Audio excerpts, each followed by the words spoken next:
My birthday, so you can drop off any gifts and cake in my wife's office later, and I'll pick them up there. Hi, good night, everyone. Good evening, everyone. So it's my honor to get to introduce my wife tonight. So first, to kind of the formalities of introducing her. So Dr. Rowe holds a Master's in Media Studies from the Chinese National Academy of Arts and holds a Master's and PhD in Communication from the University of Maryland. She has held fellowships in health communication at both the Food and Drug Administration and the National Cancer Institute at the National Institutes of Health. She has received multiple top paper awards at the annual National Communication Association Conference during her time as a graduate student, and has received several grants since joining LMU, including the Media Arts and the Just Society grant for both teaching and research this year.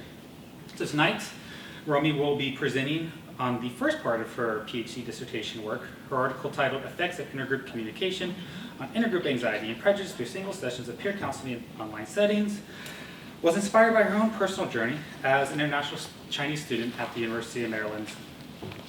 It all started when, like most international students, she made the important but very scary decision to journey across the ocean to another country to pursue her PhD with strange food, so I've heard, a language that makes no sense half the time, so I've heard, and a fundamentally different cultural ideology. She was thrust into countless intercultural and intergroup interactions that, if it was anything like when I was in China, filled with anxiety and very stressful. And somewhere along here is where I was talking. There we go. And so after she spent some time speaking with other students, her peers, colleagues, she kind of started to understand the benefit of having these sort of different interactions and the well-being for everyday life.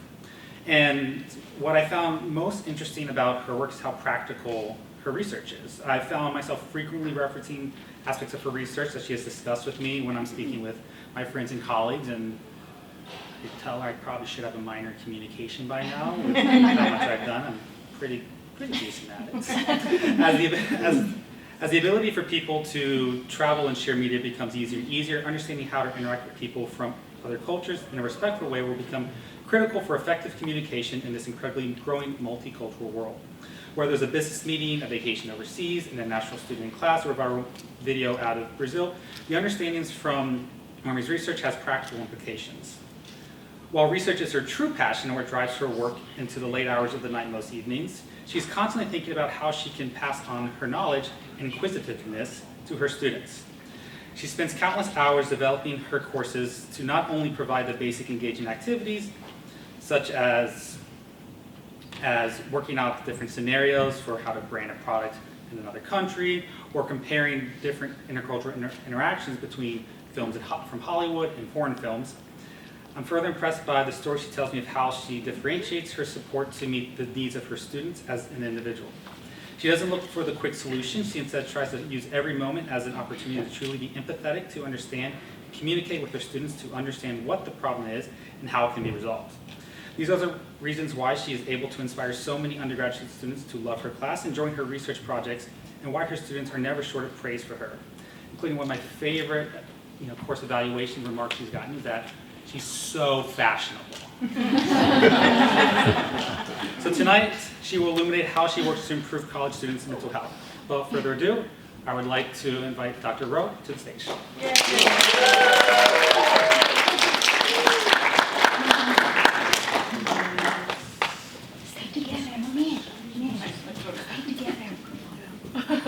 We have a quick photo op. Yeah. So cute. Aww. Beautiful. Thank you. Hi everyone. Thank you everyone for spending your lovely evening here with us at my pub night. I am assistant professor from the Department of Communication Studies, College of Communication and Fine Arts. I saw my colleagues today. I saw my Dean Ascender. Thanks for coming. I saw my chair, Jason Jarvis. I saw my dear students. I saw my research assistants. and also my husband. And today is his birthday, if he has not made that very clear yet. I really want to say thank you to our lovely library and Office of International Programs and Partnerships for hosting this event, for me to present my publication, and for the audience to share their thoughts and supports. Thank you so much. So today, as my husband mentioned a little bit earlier, that this is the first part of my dissertation. So I'm really, really fortunate to get this piece of work published in a very prestigious communication journal. You can see, thank you so much, Jennifer, for printing out the hard copies of the article. So if you would like a copy of my article, and that's the copies. So when you see the article, you can see the authors are myself and Dr. Nick Joyce, and who was my advisor in grad school. So we worked really hard to get this work done. So let's get started for tonight. So let's look at how intergroup communication reduces racial prejudice and intergroup anxiety through peer counseling. Let's look at the data reported by Center for Collegiate Mental Health in 2023. So last year, I would like to have some interactions with my lovely audience. So basically, I posted 4 different numbers and 4 categories at the bottom of the slide. I would like you to do a little bit matching game. So basically what I'm asking you is if you could match each number with each category. For example, what do you think the number of 195 stand for? Counselors. Centers, yeah. Counseling centers, yes. So counseling centers in colleges and universities. Okay, I heard some of you got it right. Okay, we have a little bit rough start, but we'll get there. Okay, let's look at the second number. What do you think 4,817 stands for? Counselors. Counselors, absolutely. Okay, good. So next number, we have 1,020,000. I really can't pronounce the number. So how about the third number? What does that stand for? College students seeking counsel. It's actually how many Appointments. appointments students made in last year. And the last number we probably all know. Yep. That is how many students seeking counseling. So I would like to get an idea, what is your impression about those numbers and categories? Like, what do you think after you see the numbers and categories? It's sad. Not enough counselors. It's sad. Why is sad? It's sad that many people are seeking counseling. Yeah, so we can see a big gap between how many students need help and how many counselors resources are available for them, right? So unfortunately, sad story, the numbers actually match what is going on right now. So we have a mental health crisis for college students. According to American Psychological Association, there's a featured article they published 2 years ago. The title is called "Student Mental Health is in Crisis." Campuses are rethinking their approach. So further in this article, they reported that more than 60% of college students experience mental health issues. So what we're going to do about this? Like the numbers and the categories already showed us in last slide. We have so many students are waiting in line for help, but we have limited resources and or counselors for them. So they're struggling.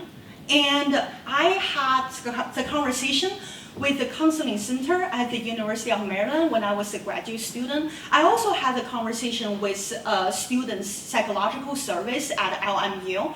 I talked with a bunch of people, and I got all of them told me there is a wait list for college students to seek a counselor. The waiting list could be 3 months, 6 months, Some of them actually over a year, depending on students' needs, right? Let's say, for example, if a student wants a Spanish or Mandarin speaking counselor, they might need to wait over a year because there are not a lot of available counselors who can fit their need. So yes, there is a long list for college students who are waiting for the help. As a mental health scholar, I got really stressed out immediately when I see those numbers and categories. So I started thinking, what I can do, I'm not a professional counselor. I can't directly provide them the services, for sure. But one day it was an idea came to my mind that how about we have college students help their peers? So we have some peer support, peer counseling, right? So peer counseling is a specific form of counseling in which individuals receive one-on-one support from their peers who are supervised by professional counselors. So good, I got this idea, we can have peer counselors, but how can I make my idea in a practical way? How can I make it happen? So I started searching counseling department at the University of Maryland. Then I found this course called Peer Counseling Training, perfect for me. So I reached out to the department and the instructors teaching that course. Then I went to the courses to start recruiting the students who were taking that peer counseling practice course. So look at these 5 undergraduate students. They were enrolled in a peer counseling practice class. So they were trained to be a peer counselor. So I would say all of them are from counseling department or psychology major, except the last one, Yujie. I will give a little bit detail later. Okay, so now I have five peer counselors. They actually received a six weeks training from a professional counselor in order to help their peers in a more professional way. So my peer counselors and I had a lot of discussions about what we should do for this peer counseling session. Then we realized anxiety is actually the top mental health concern among college students. So we discussed, then we designed a protocol to reduce college students' anxiety. So we call it anxiety reduction program. After our discussion, we designed this protocol. So I asked every peer counselor use exactly the same protocol in their peer counseling session. The reason is we want to reduce their personal factors like their personality, their conversation style. So we want to remove all those kind of differences so they can stick with the procedure, so they can use the same procedure conduct every peer counseling session. So let me give you a little bit introduction about this protocol. It's actually quite simple. The peer counselor will start, when they start the peer counseling session, they will start grading the participants, they start introducing themselves, but we want to keep it confidential, so I ask the peer counselor specifically not ask participants personal information. So at the beginning, they will just ask, how are your classes going? How are you feeling today? So after that, the peer counselor started asking the participants their symptoms, anxiety symptoms. For example, how often did you have anxiety? How long did the anxious feeling stay? Well, mental health isn't really easy topic for college students to open up. So I ask my peer counselors have this stage that they can share their personal experience first to open up the conversation. So you can see there's a sharing scenario. Basically, the peer counselors, they start saying, I feel very anxious before a big exam. I feel very stressed out if I have presentation tomorrow. Then they can relate to their participants that, have you had a similar feeling or different feeling? Can you explore that kind of feeling to me? So after this, the peer counselors provided some coping strategies to help deal with their anxiety. Again, they're not certified counselors, so the coping strategies more like doing more exercise. You can make some short-term or long-term goals, listening to music. At the end of the session, the peer counselors were asked to provide a list of local mental health resources to the college students. It was actually really surprising to me. A lot of college students, they didn't really know the counseling center provides free services to the students. So I think it's really important to know. By the way, LMU students' psychological services provide free counseling sessions to everyone. I actually have some resources in the last slide. I will talk about that just in a little bit. Okay, so now we got a peer counselors side down. I have some peer counselors, we are ready to start. Then my researcher brain started thinking, like, how about the participants? Are they also experiencing some unique challenges? What's the population we're looking at? Then I did some literature review. Then I realized there is a mental health disparity. So what I mean here is, in the research, some data show that the counseling profession in the US is still predominantly white. So over 82% of counselors identify themselves as white. The challenging here is racial minorities who want to seek a counselor, they're more likely to talk to a counselor who is from a different racial group, right? So in the literature, I found that racial minorities are more less likely to seek a counseling compared with racial majority.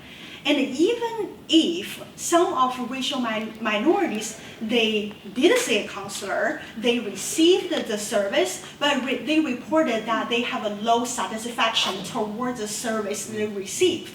So based on the literature, I found out that racial minorities tend to want a counselor who is from their same racial groups.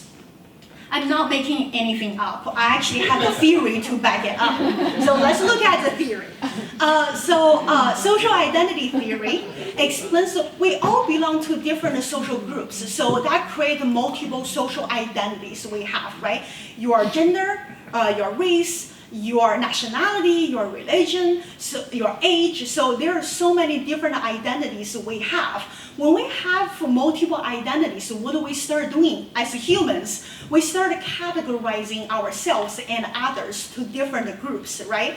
People who are really similar to us, and we call them in-group members. People who are different from us, we call them out-group members. So we have in-groups and out-groups. After we started this categorization, we actually lead to a phenomenon that we call it in-group favoritism, which means we love our in-group members so much. Let me give you an example. If you are Laker fans and who also love Lakers, they're in-group members to you. And people who love Clippers and do not love Lakers, they're all group members to you, right? I spoke about this in class, and my student got really mad. Like, why do you even need to talk about Clippers? So that's us, right? So the issue is we not only love ourselves and our in-group members, we also hate our group members because they are so different. But that creates a problem for us. That's where some racial prejudice stereotypes are coming from, because we treat all group members differently. So what are we going to do about it? It's just human nature. We're going to love our in-group members, and we're going to hate our out-group members. But we can do better than that. So there are many theories to predict or suggest that we can do something to reduce those racial prejudice or anxieties.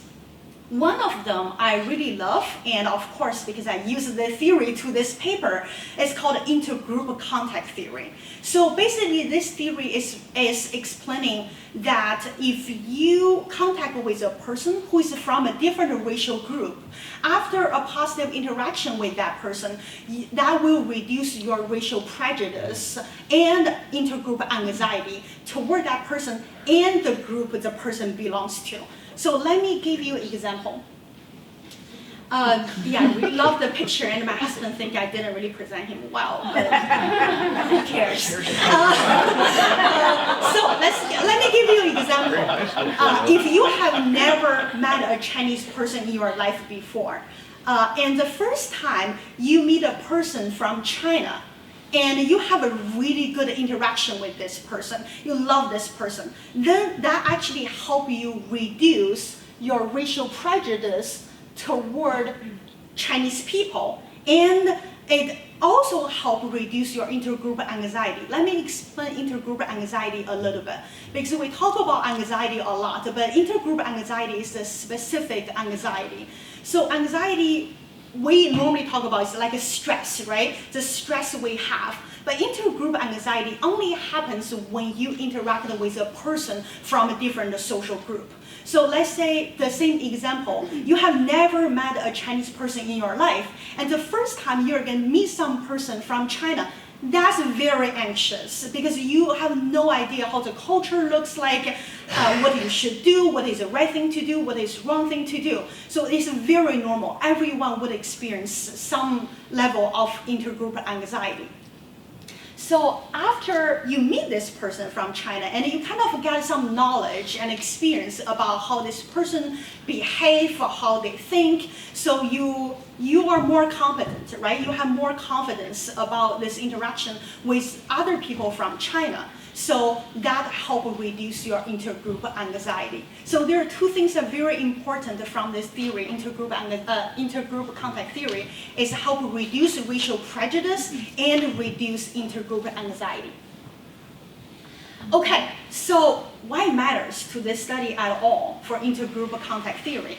If you noticed, I recruited 5 peer counselors. They are actually from different racial groups.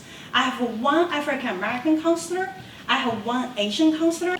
The reason I mentioned Yu Jie, the one who is Asian counselor, is not from psychology or counseling major, is because it was really, really hard to recruit an Asian peer counselor.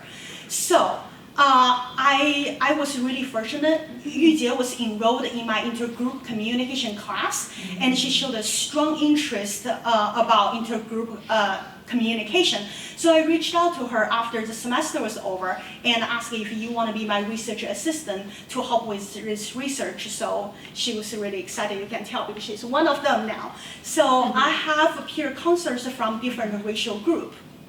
How can we do intergroup counseling? I would like to show you a little bit example. So I defined in this study that if the peer counselor and the participant are from the same racial group, I define it as intra-group counseling. If the participant and the peer counselor are from a different racial group, and I define it as intergroup counseling. And I know my audience is very smart. You figure it out, even though they are labeled as participants, they are actually my peer counselors. I can't really release the real participants' information, right? So I just use them to be the example. So now we have 2 different conditions. One is intra-group counseling and versus intergroup counseling. After we get everything set up, let's use intergroup contact theory to explain what's going to happen in those intra versus intergroup counseling sessions. So like I mentioned, the theory predicts if people have never talked or interacted with another person who is from different racial group, that will help reduce their racial prejudice and intergroup anxiety, right? So that should apply to the inter versus intra-group counseling. What I'm predicting here is compare with participants who talk with a counselor from their same racial group. People who talk with a peer counselor who are from a different racial group, that will help participants to reduce their racial prejudice and intergroup anxiety toward that racial group. Let's say if I'm the participant, I'm Asian, and if I talk with African American counselor, that should reduce my racial prejudice toward African American people, as well as my intergroup anxiety toward African American people.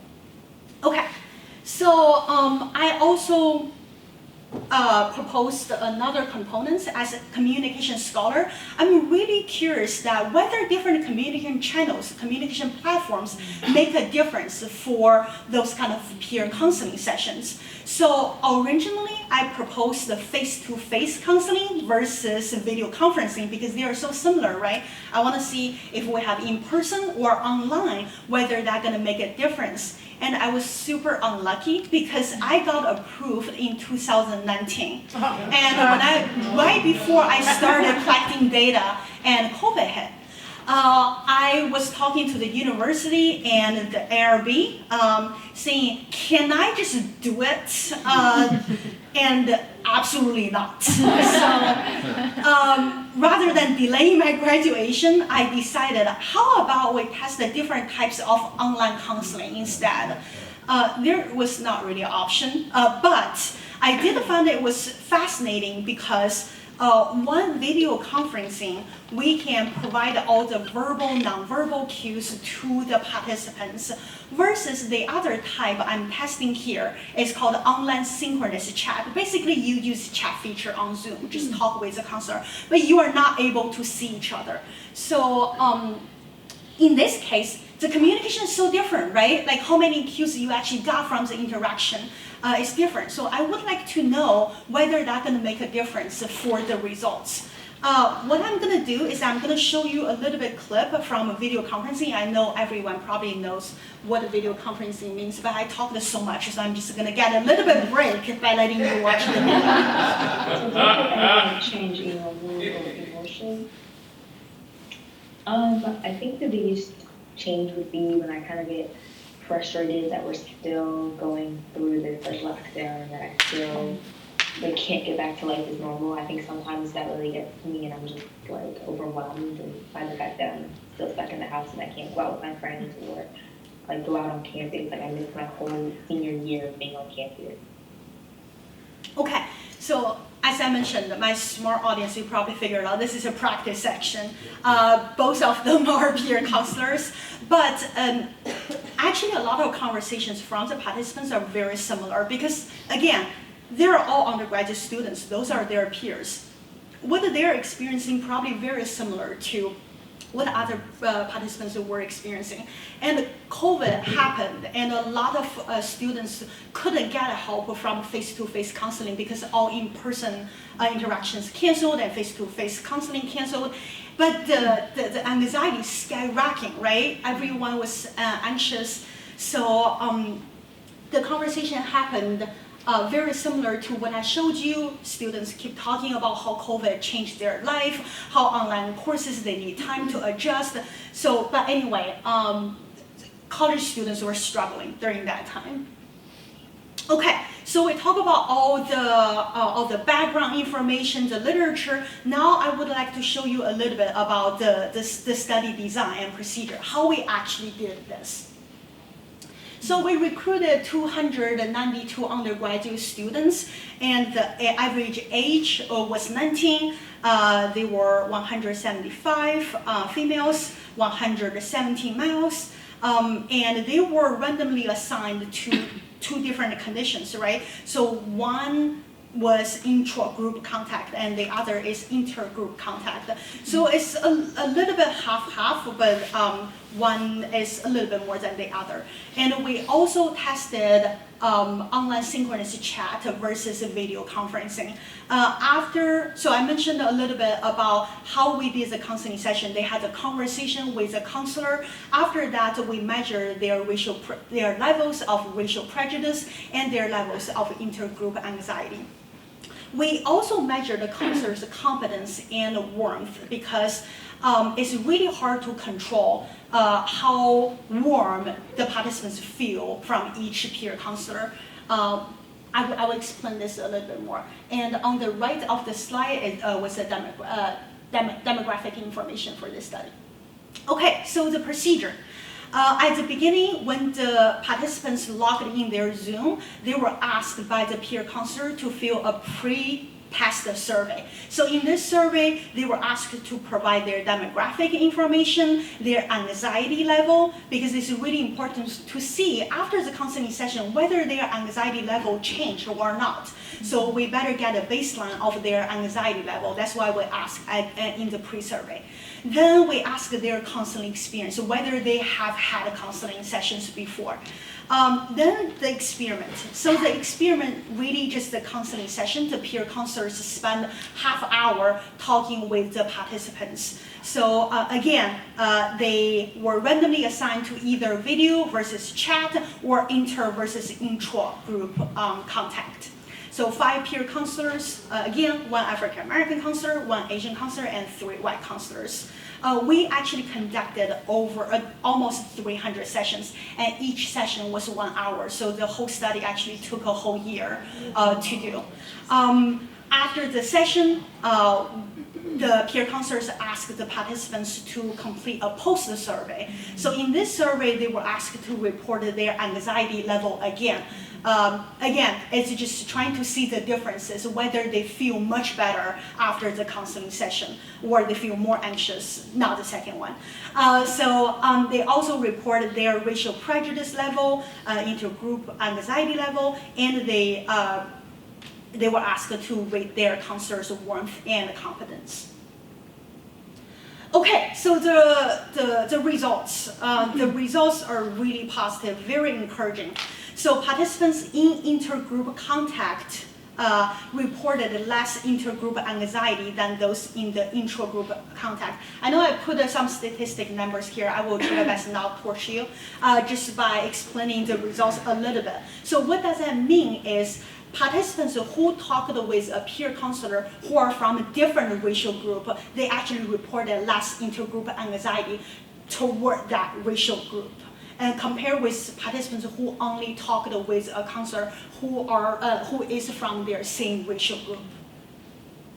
So the same results for racial prejudice. So participants who were in intergroup contact with the peer counselor reported less racial prejudice toward participants who talked with a counselor from their same racial group. But I would like to split the results to 3 different racial groups. Let's look at the individual racial group specifically. So first, I would like to present the results for racial prejudice toward African Americans. Let me see if the laser works. Okay, perfect. So you can see the x-axis is intergroup contact. So which means all the people reported their results in this chart, they had an intergroup contact with a peer counselor who is from different racial group. And the y-axis is the scores they reported for racial prejudice toward African Americans. So we can see here, the blue bar is participants who interacted with a non-African American counselor, and the orange bar represents participants who interacted with African American counselor. We can see the orange bar is significantly lower than the blue bar, right? Which is good because the y-axis is a racial prejudice level, which means participants who interacted with African American peer counselor who reported less racial prejudice toward African American people. The same results happened to the white counselors. So we can see the x-axis, still intergroup contact. The y-axis is racial prejudice toward white people. We can see the blue bar, again, participants who interacted with a counselor who are not white. And the orange bar is participants who interacted with counselors who is white. So we can see the same results as African American counselor, right? So the orange bar is lower than the blue bar, which means participants who interacted with, wait, is this right? Yes, so participants who had intergroup contact with white counselors actually reduced their prejudice toward white people. However, the interesting part is the last one. Everything is the same, except you can see the orange bar is much higher than the blue bar, which means participants who interacted with the Asian counselor who actually had a higher racial prejudice toward Asian people after the counseling session. I know it sounds really weird, and I couldn't figure it out because that was not what the theory predicts to happen. Because after you contact with Asian counselor, you're supposed to have a lower racial prejudice toward Asian people, but it doesn't happen that way. So then I realized it was during COVID-19. And that's why we had Stop Asian Hate, right? So interacting with the Asian counselor might just backfire and make them think about the COVID situation and make them stressed out. This is my assumption. Okay, everyone, so they are, of course, there's no perfect study. There are some limitations for this research. And the first limitation is all peer counselors are female. I wouldn't say it's a limitation, but I also would like to say this is a reality. There are more female counselors in counseling profession currently. So we want to see what would work the best in a practical way. So we actually controlled all the peer counselors are female to see how the results work. Second, this, like I mentioned a little bit already, the COVID-19 affected the results in certain ways, right? It may make the anxiety level even higher than before, but it also actually affected people's racial prejudice toward Asians. And I think that's one of the reasons to explain that weird result compared with other racial groups. And the third thing is the shortness of counseling time. So when I was submitting this paper, I got the same question from the reviewers saying, why did you only do 30 minutes? A typical counseling session should last 50 minutes to an hour, if not longer. And the real truth, I didn't have that much time because the pre-survey, post-survey, plus counseling session already took 1 hour to do. So we did 30 minutes, but we all know some relationship need time to build, right? Especially the counseling relationship. They need time to trust the counselor. They need time to adjust their thoughts, their behaviors in front of the camera. We were not really used to it at that point. So that could affect the results. But again, there are also some there are some implications for my research. So there are theoretical implications and practical implications. For theoretical implications, this is really one of the first studies to bring communication theories to counseling area, because counseling areas have a lot of psychology theories, psychology frameworks, but not a lot of communication frameworks or theories has been used there. So I introduced intergroup contact theory to a mental health contact. And also, when we talk about mental health or counseling, we always look at people's mental health status, right? Whether their anxiety reduced, how much they bond with their counselor. But the racial prejudice and intergroup anxiety are real. Like when people who need to talk with a counselor who is from different racial group, there are a lot of challenges, like I presented. Racial minorities are more likely to have a counselor from a different racial group, and that brings anxiety, that brings stereotypes, that brings a lot of negative outcomes to this conversation. So I think this just a start for us to start thinking about how can we better help with college students, and especially college students who are from a marginalized population. And practical implication, the study indicates the potential of using peer counseling to reduce college students' anxiety. Again, we saw the numbers, we saw all the research. There is a huge gap between how many students are waiting for help and how many counselors or resources are available for them. So if we could get these things into practice, we can train some peer counselors to help with their peers.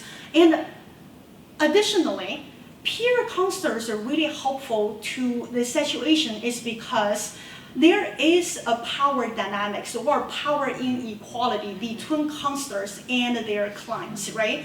And it's maybe hard for college students even opened up to a professional counselor. Right? What if they're judging me? What if they don't really understand what I'm going through? So peer counselors could somehow help with this situation because they are peers, right? They understand each other and there is less power dynamics or inequality between them. And the last thing is the dynamics of intercultural relations in multicultural societies. I would like everyone to think about this. Is our society is incredibly growing to be a multicultural society. And all young people are expected to have those intercultural, intergroup interactions with each other, but we're not really prepared them for it. So they're expected, but they don't get enough support from others or from the institutes to conduct those kind of interaction.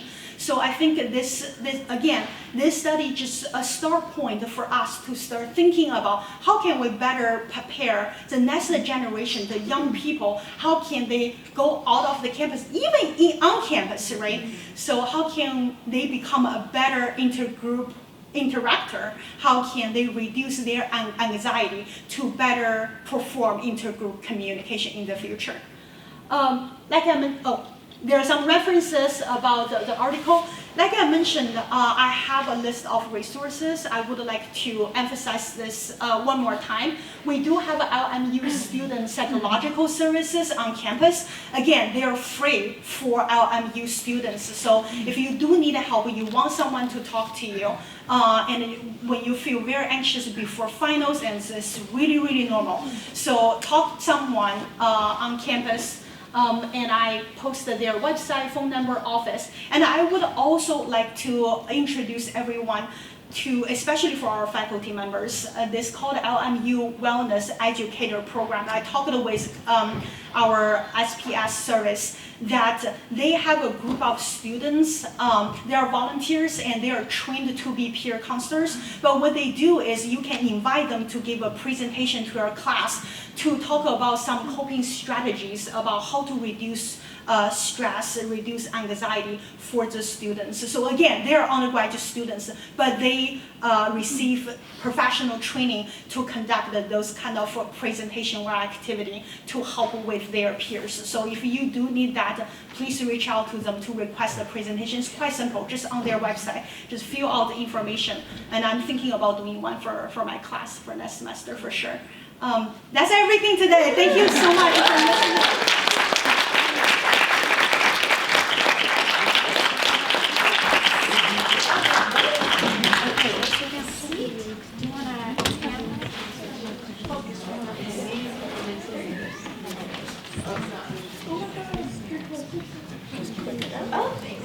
I heard my clusters. I was like, what cluster? You're good. I got my face over and all.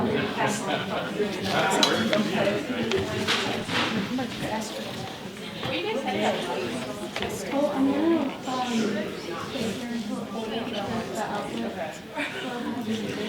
Just another round of reminder, my students, please remember to sign up the attendance sheet for your extra credit. They're not going to use this. Oh, my mouth. So I would also just like to say, first of all, that was a great presentation. And talking about the wellness educators, so we in the outreach department of the library, before finals time, we always have Feel Good Finals, which is a week of activities to help de-stress the students. And the wellness educators always participate with us. This year they will be there to have a slime station making slime, make your own trail mix, having games and activities. And so thank you for mentioning them and bringing them up, because I think there's a very important part of the campus. So thank you. So I want to ask a few questions just to get us started, and then I know that you all have some questions. So why did you select those 3 racial groups as opposed to other populations? Yeah, thank you so much actually asking this question. I didn't really explain too much about the warmth and confidence when I was presenting. I was leaving this for this question actually specifically. The reason we picked the 3 racial groups, there are several reasons. The first reason, they are actually the 3, I think, the most racial groups in the US, the top 3. But more than that is because of the warmth and confidence I mentioned in the presentation. There is a model called a stereotype content model. And this model is basically saying people from different racial groups, they are perceived in different ways. So I think that's Fisker's work, is that white people are perceived as high in competence and warmth. But for other racial groups, they are perceived differently, right? For Asian people, they're perceived as high competence, but low in warmth. And for African American people, they're perceived as high in warmth, but low in competence. So we would like to test whether those kind of stereotypes work for those peer counseling sessions. That's actually one of the main reasons we picked this 3 racial groups, because we think that would be interesting to look at their ratings. But just spoiler, they didn't really fit the stereotypes. For some reason, the Asian counselor was rated low in both competence and warmth. And the reason I think they are more than COVID-19 was a factor to affect the Asian counselors' sessions. Another reason is because the Asian counselor actually from China. Her first language is Mandarin, not English. And she actually was conducting those sessions in China with a big time difference. So when there's a day here, and she is doing all those work in midnight. So there are many reasons I think affect this study. So I think that the language fluency may also affect her competence to represent herself as a peer She counselor. wasn't cold, she was just tired. She was really tired. Yes. So what sort of biases are inherent in using primarily students as a population? That's a really tricky question. Yes. So I'm a quantitative scholar. So for quantitative research, we always mention one thing in that limitation session is we use college students to be our sample. So this is a limitation. But some of my students ask me, why? What's wrong with that? So I think the biggest argument is I think Heinrich, the scholar, published a book called Weirdest People in the World. And weird use all capital. And it's because each letter actually represents a word. So weird, let me try to spell that. I'm never good at it, but let me try my best. So W, I think, stands for Western. What's the second word? E, thank you, stands for educated. And I stands for industrialized. R, thank you, rich. Then D, I think, is Democrats. So what those numbers mean is the book believes we always collect data from college students, and they kind of fit that population. So it could have biased results when we conduct experiments because we want to generalize the population. But for my study, I would say, I think it's less of the issue is because I'm looking at the college students' mental health. So recruiting college students, I think, is the best sample for me. But I do see a little bit limitation for recruiting college students for my study, exactly because I recruited participants at the University of Maryland, which is a public university, very big public university. The population could be very different from LMU students, right? We're private, we are in West Coast. So I think in the future, I would actually consider more diverse population for college students. Okay. So are you planning to extend your research? And if so, how? I am so glad you asked. So yes, again, my long-term goal is to really work on promoting college students' mental health.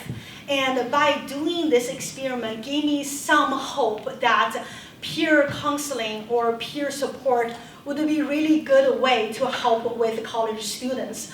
But I also realized conducting 1 hour session is not that fast or is not that efficient. So what I'm thinking is how can I have one person to help with so many people at the same time? So I actually have my research assistants today. Can you raise your hand to give Where a are little they? bit? Where are they? Yeah, so I have my research assistants today.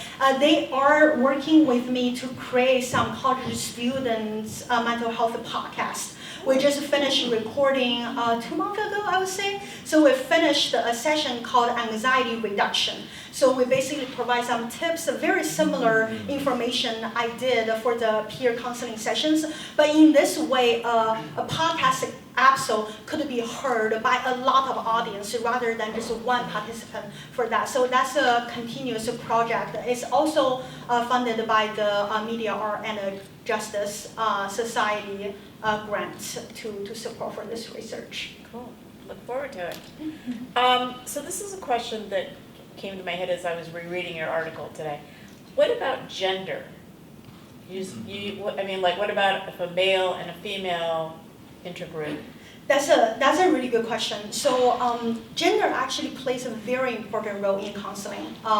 We always say, how do I say this? We always say women are the disadvantaged group in the society, right? But it's actually different in counseling area because evidently males are less likely to seek counseling for several factors, like social roles, high stigma toward masculine culture. So it will be really interesting to look at that. And we did covariant analysis. We didn't really find the difference between male versus female, but we also wonder if it's because the limitation of all counselors are female counselors. But I did a research and just got published. Maybe I can have another PubMed. So that research, I saw he's nodding, so I guess I got permission. So in that research, I actually tested gender and race. So we look at people's intention to seek a counselor from their own racial group and their gender group. And the results actually showed people tend to want a counselor from the same racial group and gender group, including males, females, and others. Yeah, that's really good. I really look forward to You that can one. do in person, hopefully. Yeah, hopefully I can do in person. What was my other question? So you provide one explanation for the results related to COVID. That was the Asian prejudice. Were there other external complicating factors that might explain your results or that you considered when reflecting on the results? Talk about that. Yeah, so I actually mentioned a little bit, right? The language barrier, the time difference, specific for the Asian counselor. There are other there are other difficulties actually across the line because the study took really long. And you saw 3 Y counselors. We actually planned to only have 2 Y counselors, but one of them had to graduate after spring semester. So we recruit another counselor on the way of doing the research. So there are some difficulty. And at that point, honestly, people were not really familiar with using Zoom. And as frequently happened, the participants there and didn't know the session started. And we sent the survey, they didn't know the survey was in the Zoom already. So it was a lot of like even tech issues. Just Zoom alone created a lot of anxiety for a lot yeah, of I'm us. not very good at it, even now. What was my question gonna be? Oh, I just forgot the question I wanted to ask you. Darn! That just went right out of my head. Oh well. I thought we were going to have second, Yes. so you can ask me. Yes, thank you. I will come back for that. I would like to actually open it up to the rest of you now to ask questions. So I'm going to get up and handle the mic. Ooh, look at this right off the bat. There you go. Thank you. Yeah, thank you very much for the great presentation. It was very informative for me, especially the interdisciplinary presentation is very important. As you know, I'm from the Department of Computer Science. So for the machine learning and training the models, we use the big number of data, 100,000 million or billion. I don't know in your field when you mentioned for the Asian person counselor, just one person generating the data for having such a strong conclusion. Is it enough, or what was your feeling about that? Absolutely not. The Asian counselor cannot represent the whole Asian group, right? And thanks, Anna, for the question. I actually would like to address the big data a little bit, since you're from computer science, and I think the conversation is necessary, right? Like AI. Those kind of technology is going to affect the counseling, is going to affect the mental health at all. So I actually had a conversation with a PhD student in computer science, and we were talking about this intergroup communication.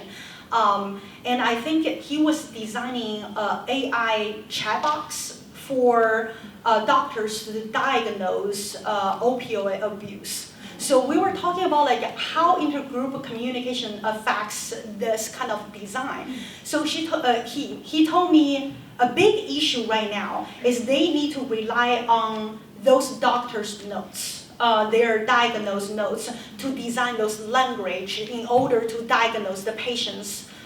So they pull a lot of data to this chat box. But there are issues about the relationships between the doctors and patients, especially they're from different racial groups. Let's say if the doctor is white and the patient is Asian, it's actually different dynamics like we mentioned in the counseling session. So he told me some of the notes are highly biased.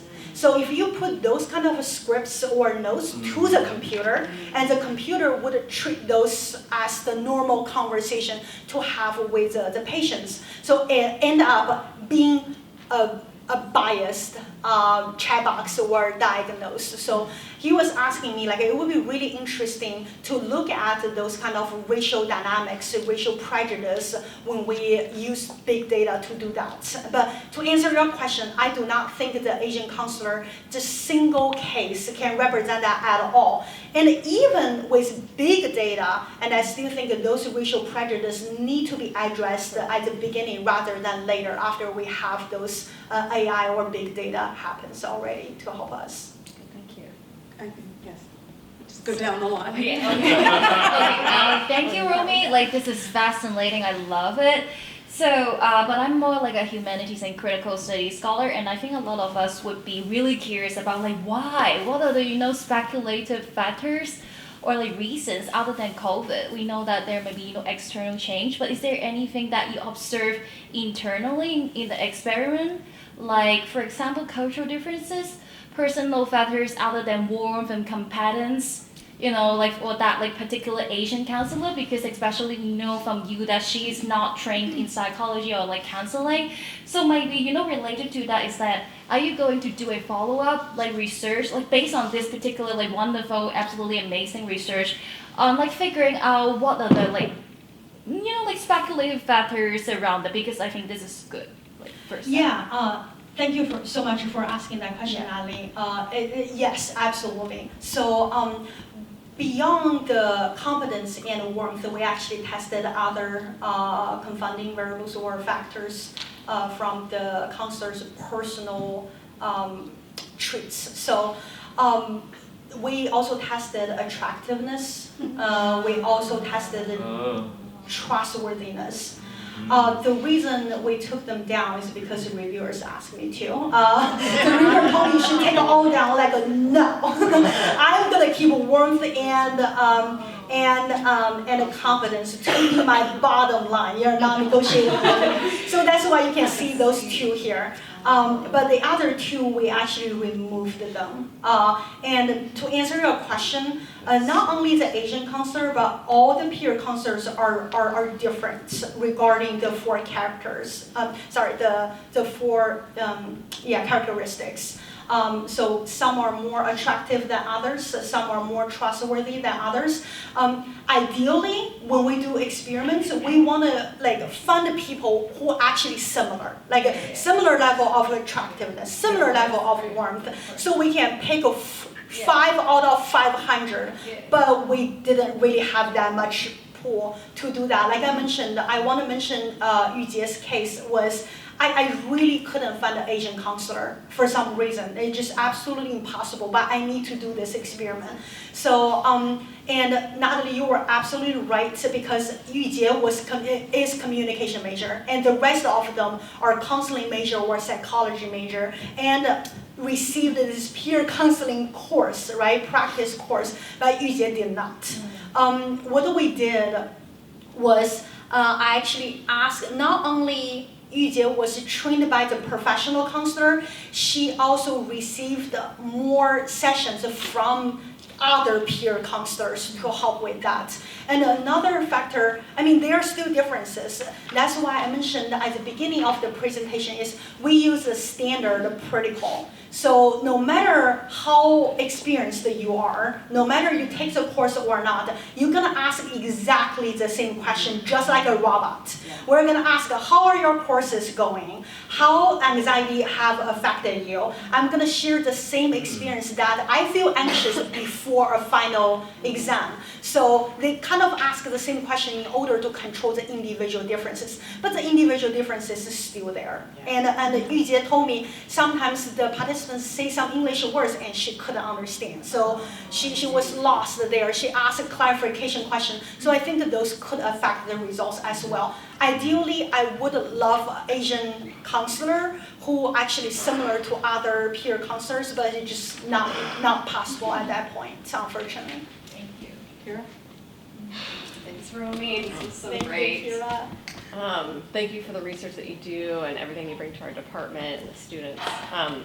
So my question was really about, since I'm a rhetorician, I'm interested in kind of how you're defining terms. So when the study is showing participants exhibited racial prejudice, how did the study define that term? And was it something that they were sort of self-reporting numerically, or was it qualitative and then you analyze the response and discern prejudice? I was curious about that. Yes, Kira. So we measured warmth and competence from self-report survey. So basically, participants report their own level of how they feel about their level of racial prejudice and intergroup anxiety. So as always, self-report survey has some issues, problematic sometimes because people have the social desirability, they want to look better than the answer itself. So that's completely normal for participants to feel that way. And how they were measured for racial prejudice, like I mentioned, the stereotype content model, they kind of put people from different racial groups in the two factors, right? One is competence, one is warmth. So what we ask is we give white people, African American people, and Asian people, then rate their level of warmth and level of competence. So I believe the scale is from 0 to 100, so they can give whether they feel they're cold or warm.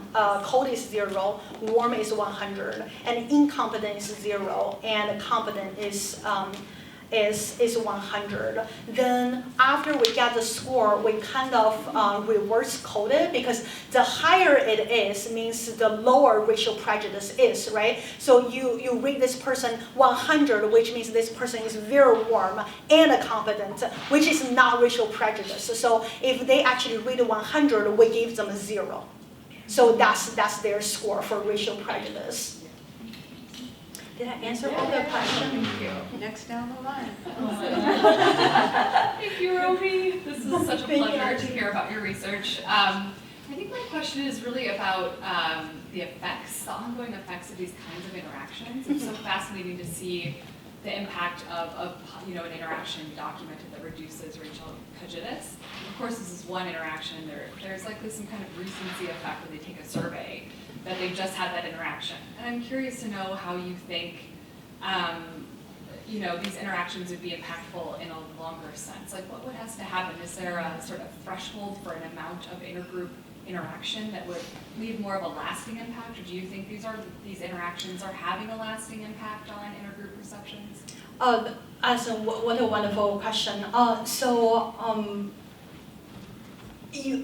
I would like to answer this question to two perspectives. The first one is the goal for this research. I mentioned that this is one part of my dissertation, right? So the alternative goal is actually reduce college students' anxiety, which you don't really see the result here. I did not report their anxiety level at all. It's just a piece of intergroup contact. So we only report racial prejudice and intergroup anxiety. But spoiler again, at the end, college students' anxiety were actually significantly reduced after the peer counseling session. So I guess for long-term effect for this one, we really see some positive outcomes from this study. It's so encouraging, so exciting. Even for 30 minutes peer counseling session, and we already reduced the college students' mental health, anxiety. How little we have done. That's how I feel. Like we should do more about this. And for Allison, your question, I think is specific about intergroup interaction, right? So for intergroup interaction, I think not only for counseling session, for counseling relationship specifically, I think 30 minutes is too short. Because how much you're gonna know another person, not even from different racial group, just from your neighbor. 30 minutes is very limited information.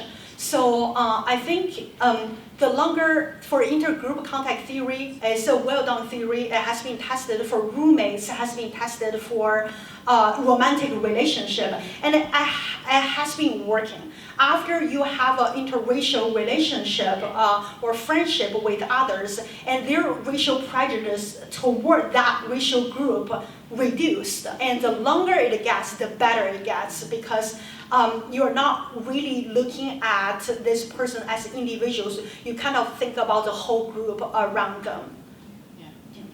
We have a student question. Nothing personal. My students said, we already learned in this class, why do we need to retake it again? Yeah, okay. Hi, Romy. Hi, hello. This question was already somewhat reiterated by the previous questions, but based on your presentation, there's clearly a disparity between the numerical data for Asian individuals as opposed to other demographics. I wrote down my question, I'm not texting, guys.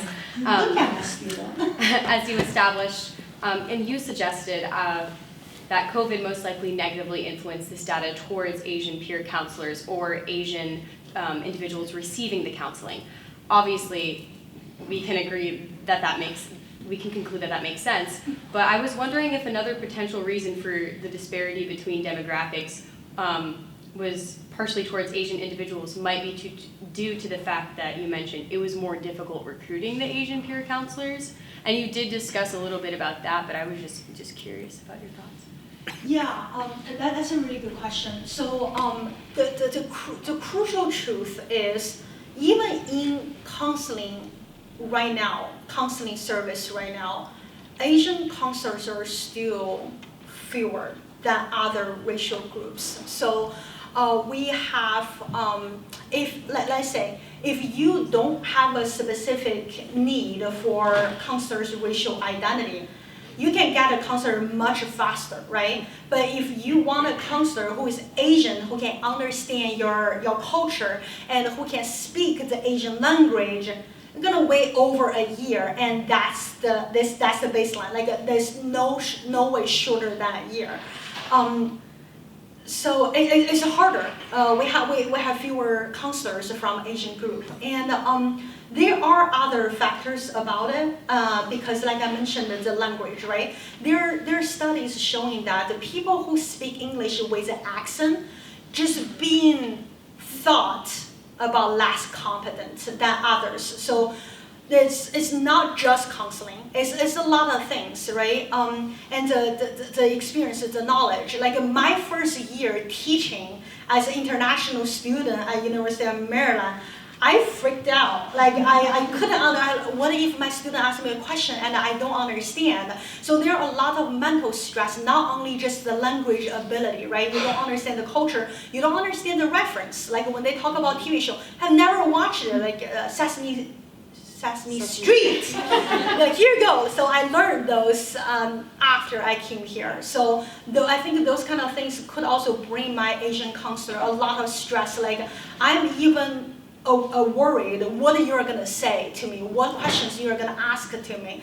So I think those kind of factors could also affect the Asian counselor's performance as well. But it also happens in real life, right? It's not just a fake scenario we're creating. It's in real life. If you have an Asian or you have an international Chinese student in your class, it's gonna take a lot of effort to have that conversation. That have positive results, but it should never stop us from trying it and doing it. Right. Okay, I think we're going to wrap it up tonight. I want to thank you very much for this.